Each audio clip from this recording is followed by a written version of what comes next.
Hello, my bookish friends. My name is Alex and welcome back to my booktube channel. It has been ungodly hot where I live this week, like over 100 degrees, and I live in Oregon. I am not built for this. I am not a summer girl, but we are ignoring that fact because it is almost September, and that means it is time for all things fall. So today in this video, we are going to be thinking fall thoughts, and we are going to talk about my fall TBR as well as some of my fall book recommendations for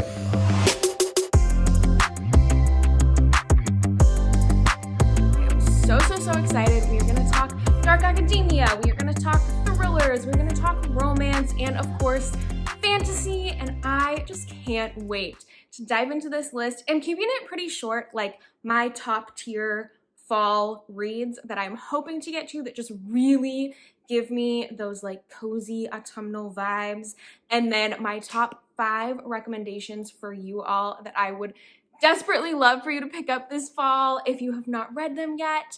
We are not going to be talking new releases in this video, so I'm only including books that I actually own on my TBR.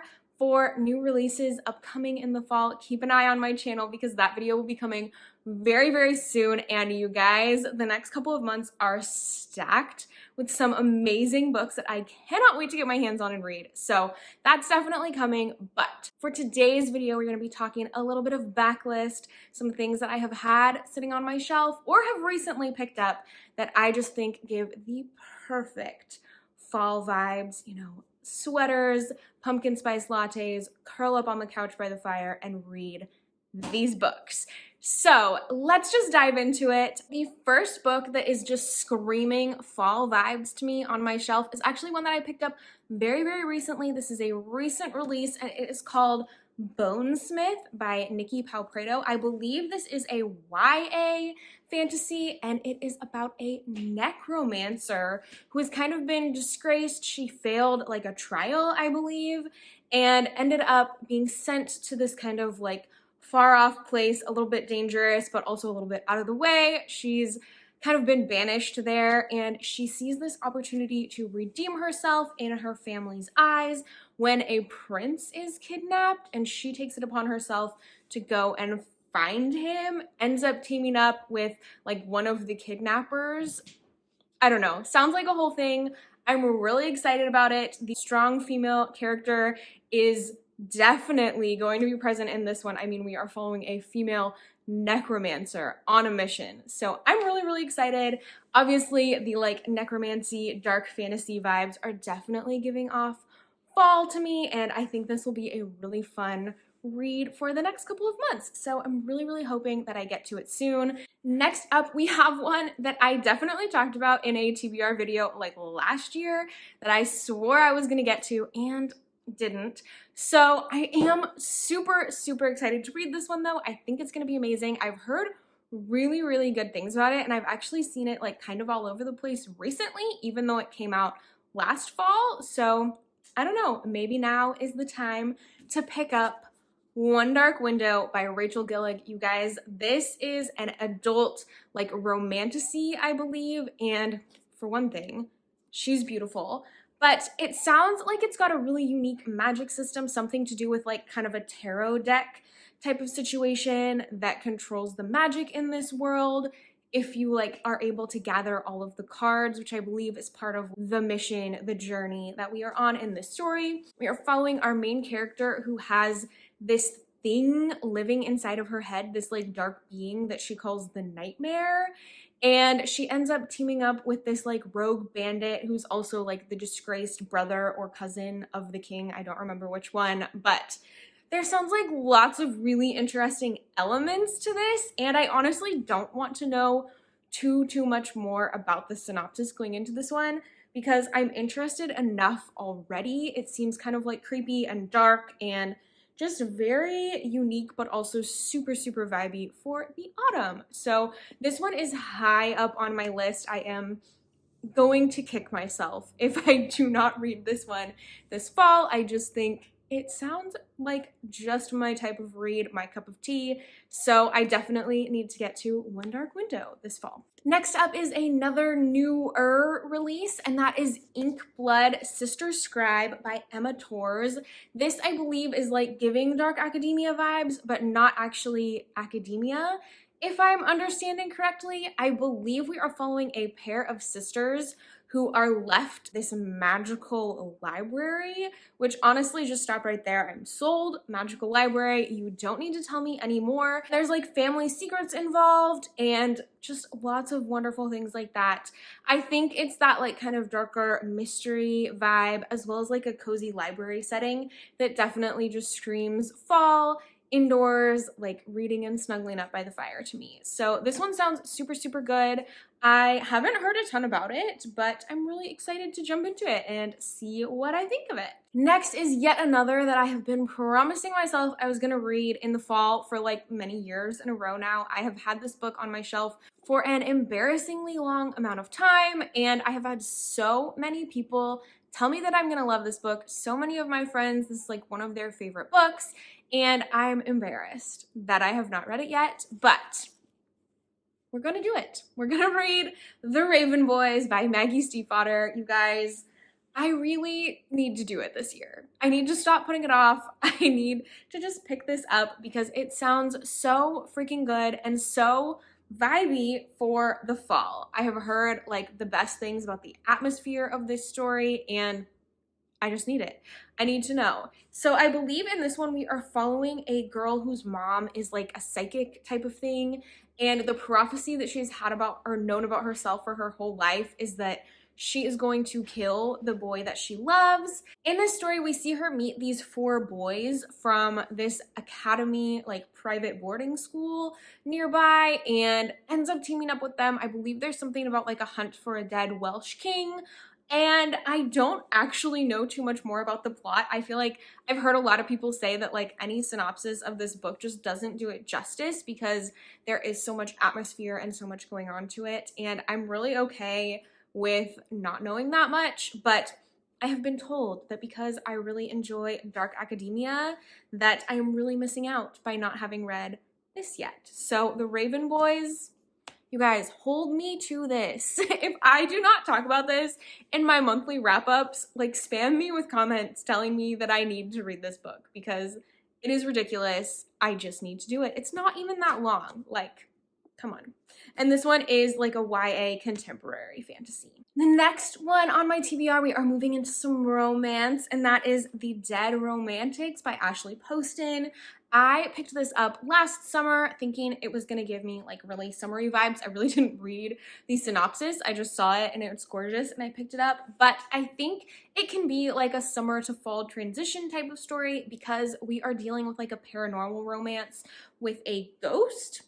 And I don't need to know that much more about it. I know that our main character is like a ghostwriter, I believe. And so I think there's a little bit of like a punny thing going on there with the ghostwriter falling in love with a ghost. And I know she's dealing with some grief, so this is going to be a little bit of like a heavier romance versus the like really light fluffy summer romances I was reading this summer. But I think this will be a good one. I've heard honestly pretty polarizing things about it, so I am interested to check it out and see what I personally think of it. And then sticking with the romance theme, we have Angelica Frankenstein Makes Her Match by Sally Thorne. You guys, I have read The Hating Game by Sally Thorne and it was not for me.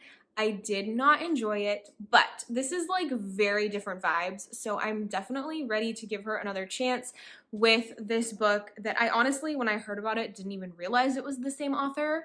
This book is like a Frankenstein retelling. We are following a young woman in the Frankenstein family. I believe it's like Regency type of era. And she has been really struggling to find a husband. So instead of continuing to go to balls and wait for somebody to propose to her, she decides to make a husband. Her own kind of Frankenstein monster, if you will. And I am really interested in this. It just sounds funny. And I like the like historical vibe with the obviously like sci-fi fantasy type of element. I think it's gonna be really fun. Again, this is one that I've not heard too much about, but I like the vibes, I like the cover, and I'm excited to check it out. So I think this one will definitely be more lighthearted and fun than the Dead Romantics, and more my speed with the like fantasy type of vibes. But obviously, do I need to tell you why this is fall vibes? Frankenstein, come on. Perfect fall romance read in my book. Okay, I have one more on my fall TBR. I told you I was keeping this like pretty realistic, like things I actually really want to get to and actually think I can get to. But this last one on my list is a little bit of a wild card. I don't know if I'm actually going to read this year. It intimidates me a lot. And maybe I'll just tell you what it is and you will understand what I'm talking about. That is Babel by R.F. Kuang. You guys, I really want to read this one. I want to read it because I love a dark academia. I just read my first R.F. Kuang Yellowface and loved her writing style. So I think that I'm really going to enjoy this, but it's so dense. This is the Fairy Loot edition. She's a stunner, but it's very dense and I've heard it's very intellectual and I just don't know if my brain can get there. You guys, I have been in like fluffy reads only type of mood for quite a while. So to pick up something that requires a lot of thought and is more like heavier themes you really want to ruminate on and think about, I just don't know if I'm gonna make it to this one, but I want to. I really want to. This is one about a fictional translation school within Oxford, and we are following a Chinese student who has been brought there to work on translating Chinese works and is dealing with discovering whether or not he believes that that is actually okay to continue doing, if he is like hurting his own culture. And obviously there's a lot more to it. It's got a slight magical element, I've heard, but I've heard really good things about it, and maybe I will pick it up, but I'm not making any promises on this one. So those are my to-be-read fall books that I can't wait to read this fall, that I think are gonna be the perfect books to just get me in the mood for autumn leaves and cozy drinks and sweaters and all the things.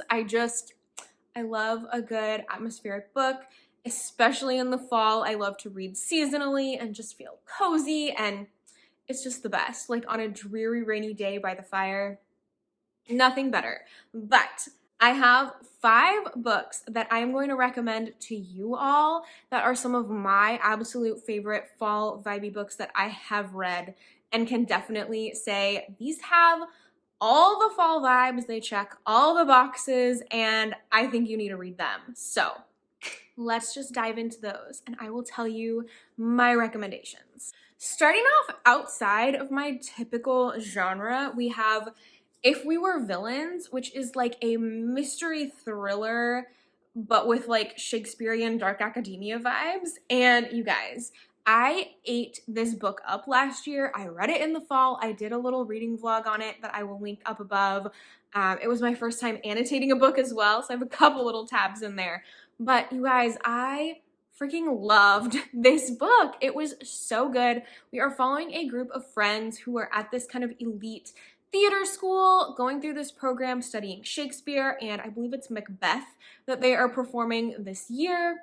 One of their friends ends up dead, and it's this whole like really convoluted like back and forth timeline story, figuring out like what actually happened and who killed him, and they're like all very like deeply connected to their like Shakespeare studies, and it just gets like really weird and creepy. It's like a very interesting like psychological almost thriller. But we start the story actually 10 years after this incident, when our main character is being released from prison because he was arrested for the crime. And so it's him talking to this like retired police officer who is just desperate to know what actually happened and does not believe that the man who was convicted is actually the person who did it.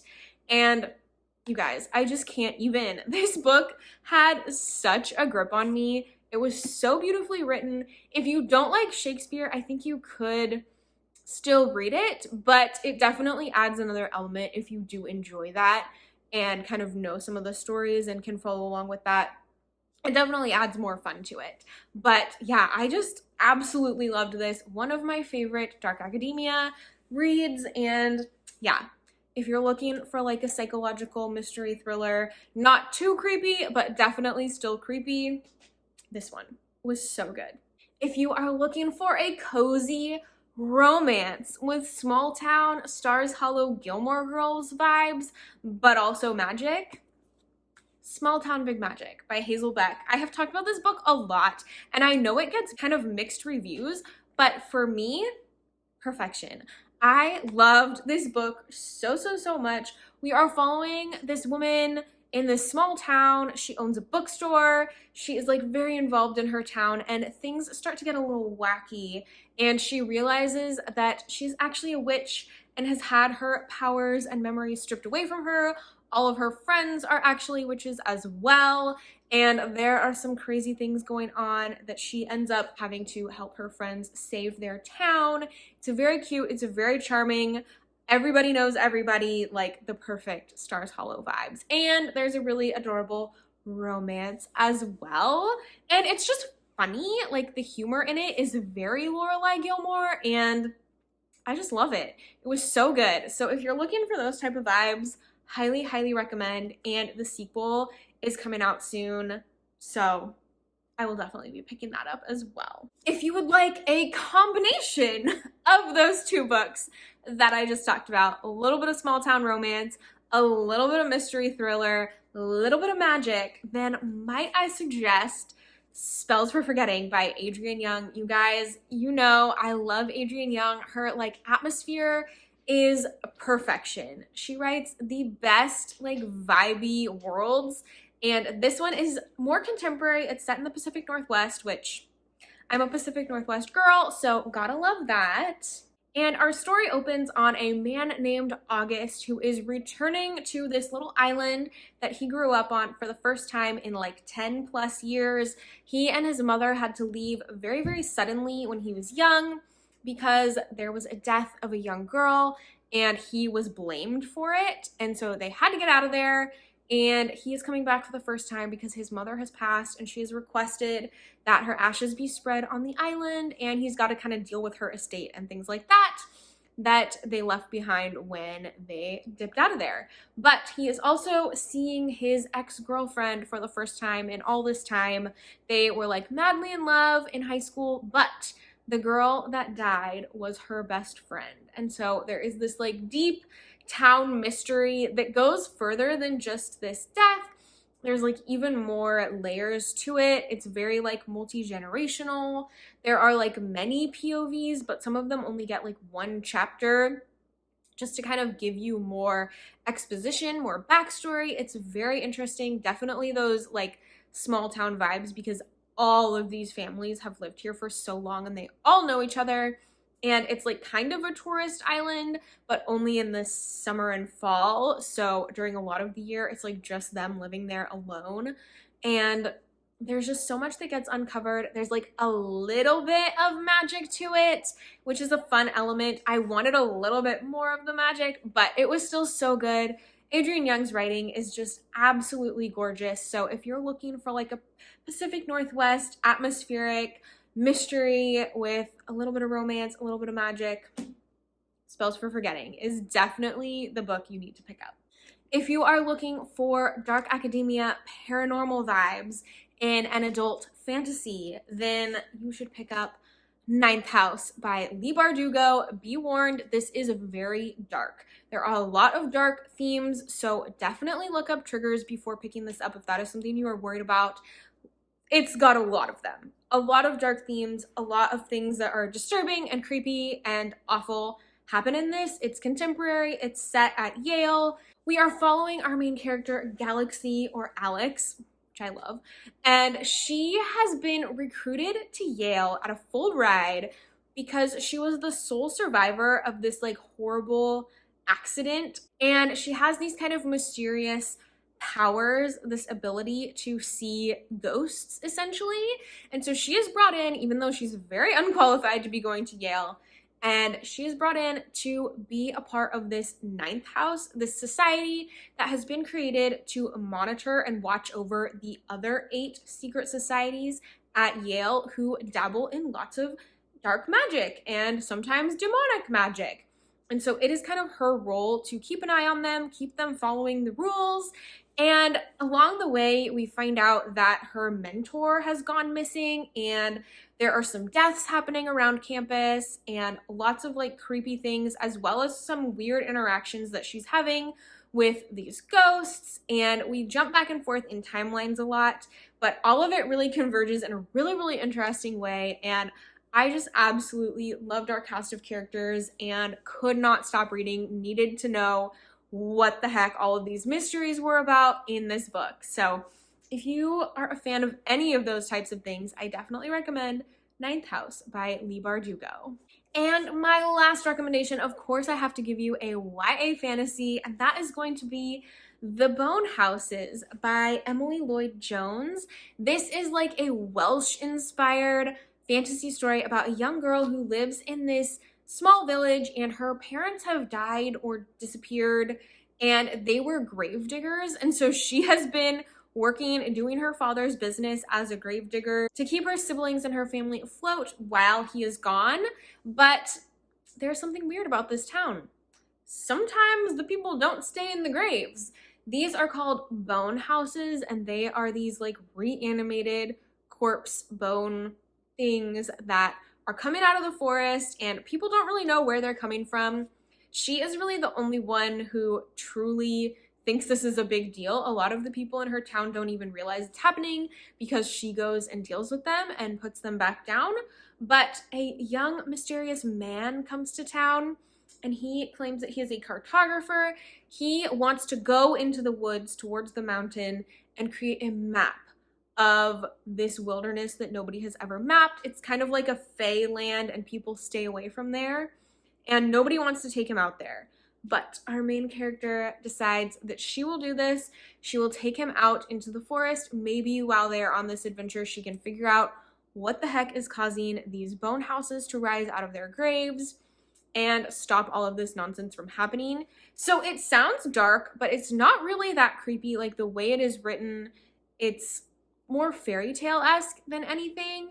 It's like a dark-ish fairy tale, and I just really enjoyed it. I enjoyed like the different adventures that happen throughout their journey into the forest. I liked the way that fae are incorporated into the story because it's so different from something like ACOTAR, from like a Sarah J. Maas type of fae, but so interesting and good.